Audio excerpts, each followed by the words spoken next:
Oke, halo semuanya. Perkenalkan nama saya Devin Baban dari ITS Teknik Elektro NRP 502221263. Di sini saya telah membuat sistem tugas akhir saya yaitu VERAS Face Recognition Attendance System, yang dimana basicnya di sini saya membuat suatu sistem untuk bisa melakukan absensi menggunakan wajah. Jadi di sini saya sudah buat sistemnya dalam bentuk website.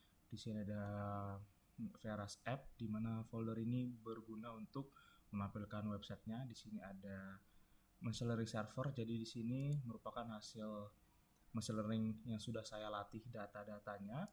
Dan di sini adalah folder server yang akan bekerja sebagai server dari website saya. Sebelum itu mari kita jalankan. Pertama adalah database, karena di sini saya memakai database lokal dari laptop.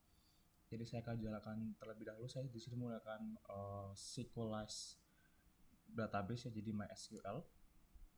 Setelah kita nyalakan, harusnya di sini sudah bisa saya jalankan servernya, karena servernya ini langsung terhubung dengan database saya sendiri. Oke, kita directorykan dulu ke server. Setelah directorykan ke server, kita jalankan. Di sini saya menggunakan framework Node.js, terkhususnya di Express ya, Express framework.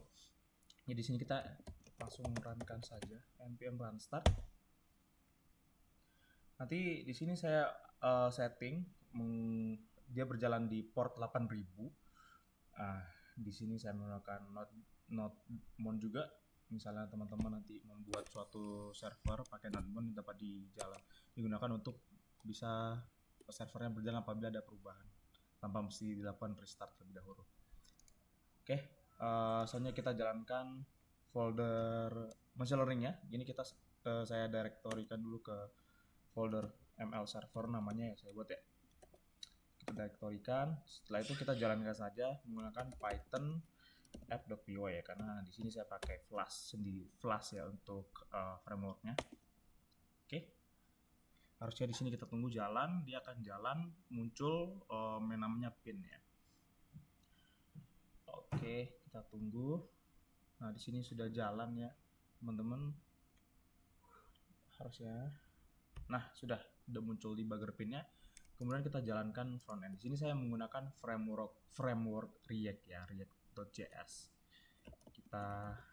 Di sini juga saya pakai Vite ya untuk bisa melakukan setting React-nya tanpa kita harus melakukan setting sendiri gitu teman-teman. Kita run dev aja. Oke. Selanjutnya kita follow linknya. Ini saya coba geser dulu teman-teman. Nah, baik. Nah, setelah itu kita masuk login page. Di sini sebenarnya saya udah meregis beberapa akun, karena di sini saya pakai 5 wajah dari teman-teman kuliah saya ya. Jadi saya coba pakai wajah saya sendiri terlebih dahulu. Oke, di sini emailnya saya buat davidverasapp ya @gmail.com. Kemudian passwordnya ya kita buat gampang aja. Nah, ini muncul tampilan dashboard. Nah, di sini tampilan ini dia bakal ngambil usernya ya, data user seperti nama, posisi jabatan, terus ada employee ID atau ID kita, terus ada status belum absen. Di sini udah saya setting di server ya, harusnya sudah bisa ditampilin gitu. Nah, untuk absen masuk kita tekan saja. Oke, masukin kata sandi karena ini menggunakan double authorization ya. Ini kata sandi bisa diubah misalnya teman-teman bakal pakai kode yang saya buat gitu. Oke aja. Nah, tapi di sini itu belum ini ya. Dia harus dibuka 2 kali. Nah, di sini ada bug sedikit yang bakal saya cari, atau mungkin kedepannya teman-teman bisa cari tahu sendiri.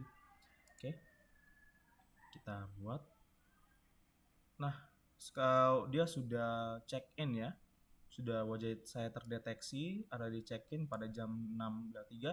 Nah, untuk melihat hasil deteksinya sendiri sebenarnya itu bisa dilihat apakah berhasil atau enggak, itu dilihat dari server Python-nya ya tadi ya.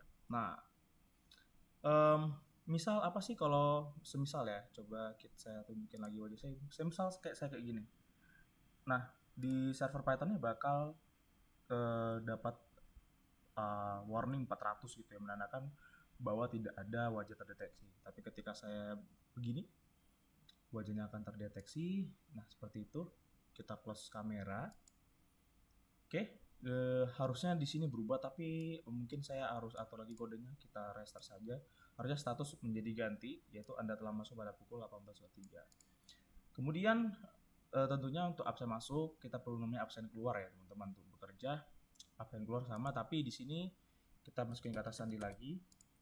Nah, di sini tentunya pekerja harus masukin apa saja sih yang mereka lakukan. Kita contoh misalnya saya membuat video kayak misalnya kayak gitu ya. Kita submit note-nya saja dan langsung ke kamera. Tapi ini ada permasalahan lagi sama dengan absen masuk, sehingga untuk mengatasinya kita ulang saja sebenarnya teman-teman. Karena ini kita bisa lihat dia tidak berjalan ya dari server motion learning-nya ya. Kita close saja. Kita absen keluar, kita coba lagi. Dia minta note lagi, untungnya tersave ya, untungnya. Terus kita submit note, harusnya bisa terdeteksi. Oke, absen keluar tercatat. Tadi ada absen keluar tercatat, sekarang Anda sudah melakukan absen keluar karena mesin ini dia langsung terus berjalan ya. Tentunya juga dengan servernya sendiri. Kita close kamera aja. Nah, untuk melihat activity-nya kita dapat lihat pada bagian activity. Di sini saya juga sudah atur dari menampilkan data dari database, ada tanggalnya, hari keberapa, waktu absen masuk, waktu absen pulang, terus ada durasi, ada jam lembur saya tambahin karena biasanya di Indonesia jam lembur itu ada tambahan biaya tuh dapat digunakan oleh HR-nya sendiri. Oke, lemburnya sendiri biasanya kan jam dikurangin, jam kerja dengan 8 jam. Misalnya lebih dari 8 jam berarti dia lembur dan sebagainya. Catatan ini digunakan juga untuk HR-nya memastikan apakah pekerja itu benar-benar bekerja. Oke, kita masuk dashboard, kita refresh ya harusnya. Oh ya, di sini ada fitur juga, jadi para pekerja dapat melakukan notasi ya, atau mencatat terlebih dahulu apa yang akan mereka lakukan pada hari. Misalnya saya akan membuat video marketing, kita add, nanti ada nomor di sini, kayak gitu. Nah, di sini misalnya kita saya akan membuat PPT ya untuk video marketing, kita add. Oke, ini misalnya ini mau dijadikan yang paling prioritas, bisa diataskan saja gitu. Misalnya ini bisa di finish, bisa ternyata ini tidak terlalu penting, bisa dihapus gitu. Oke, profile. Oke, sebenarnya itu untuk profile sendiri saya belum ada update ya, nanti saya update. Atau sebenarnya bisa dihapus aja sih. Oke, sekian begini. Nextnya mungkin saya akan tampilkan bagaimana cara melakukan training machine learning-nya. Oke, terima kasih. Ini kita lokas aja ya. Oke.